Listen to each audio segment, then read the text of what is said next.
Lucas capítulo 2.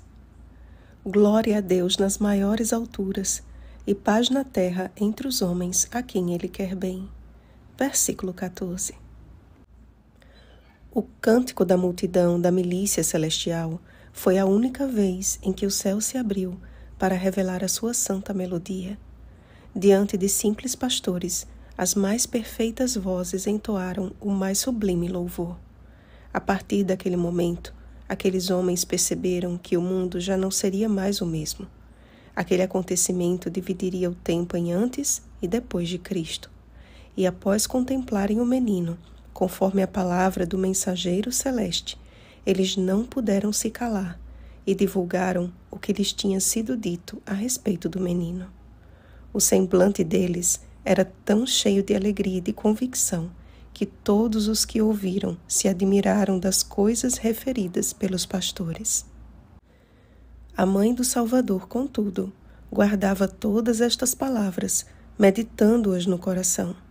Maria ainda não compreendia totalmente que aquela criança envolta em faixas e deitada em manjedoura não era apenas um frágil bebê, mas a redenção de Jerusalém e de todo aquele que nele crê.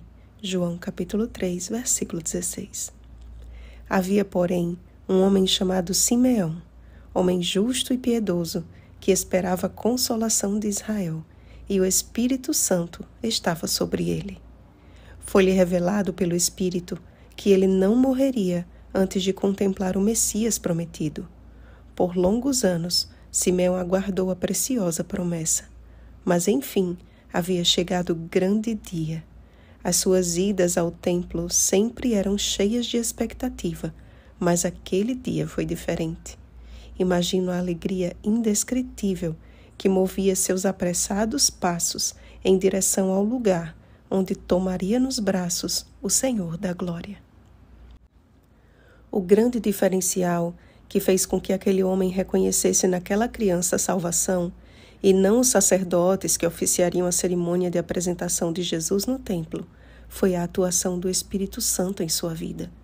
A Bíblia não deixa dúvida com relação a isto, nas 3 sentenças seguintes. Primeira, e o Espírito Santo estava sobre ele. Segunda, revelara-lhe o Espírito Santo. Terceira, movido pelo Espírito. A presença atuante do Espírito Santo promove discernimento espiritual. O que era apenas uma ideia torna-se tão concreto quanto tocar e ver. Na história de Jó, por exemplo, a Bíblia diz que ele era um homem íntegro, reto, temente a Deus e que se desviava do mal. Jó capítulo 1, versículo 1. Mas foi apenas após a sua trajetória de terríveis provações que, diante da manifestação de Deus, ele declarou: Eu te conheci apenas de ouvir, mas agora os meus olhos te veem. Jó, capítulo 42, versículo 5. Assim como o foi com Jó e com Simeão, o Espírito Santo deseja nos revelar a salvação que há em Cristo Jesus de forma palpável e visível. Vivendo nos últimos dias deste mundo de pecado, há a possibilidade de muitos de nós não passarmos pela morte antes de ver o Cristo do Senhor. Mas os nossos olhos só contemplarão a sua salvação se aqui estivermos prontos para recebê-la.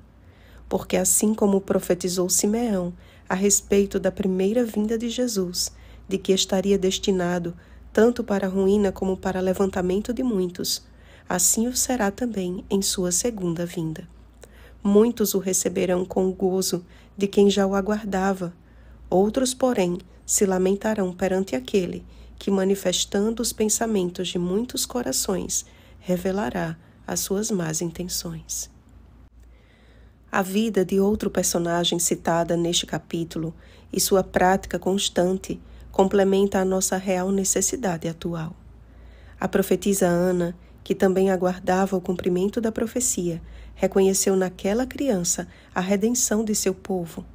Sua expectativa por aquele momento era tão grande que ela não deixava o templo, mas adorava noite e dia, em jejuns e orações. Oh, quanto necessitamos muito mais exercer tal prática! É tempo de colocarmos em prática Joel capítulo 2, versículos 12 ao 13, para que façamos parte do povo que o Senhor chama. Joel capítulo 2, versículo 32. Precisamos experimentar dia e noite a intimidade com Deus através da comunhão diária. O Espírito Santo geme por isso, com gemidos inexprimíveis. Romanos capítulo 8, versículo 26. Assim como os pastores, Simeão e Ana eram uma pequena representação dos que aguardavam o Messias em seus dias, comparado a toda a nação de Israel, hoje Deus tem nesta terra de quase 8 bilhões de habitantes um pequeno povo que vigia e ora na expectativa da segunda vinda de Jesus em seus dias. Necessitamos do poder do Espírito Santo. Ele deseja nos revelar coisas grandes e ocultas que ainda não sabemos. Jeremias capítulo 33, versículo 3.